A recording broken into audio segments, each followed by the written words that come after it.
काही गोष्टी आपल्या हातात नसतात. उगाच बर्डन घ्यायचं नाही, सोडून द्यायच्या स्वामींच्या हातात. अरे इथपर्यंत घेऊन आलेत ते, इथून पुढेही स्वामीच नेणार आहेत आपल्याला. स्वतःवरती विश्वास ठेव, सगळं नव्याने सुरू करता येईल. आणि ही जी लोक असतात ना आपल्याला नावं ठेवणारी, यांची स्वतःचीच काही आयडेंटिटी नाहीये. ते काय तुला जज करतील? त्यांनाच खूप कमी नॉलेज आहे.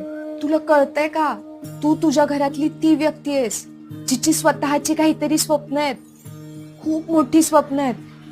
मग अडचणी तर येणारच आहेत ना.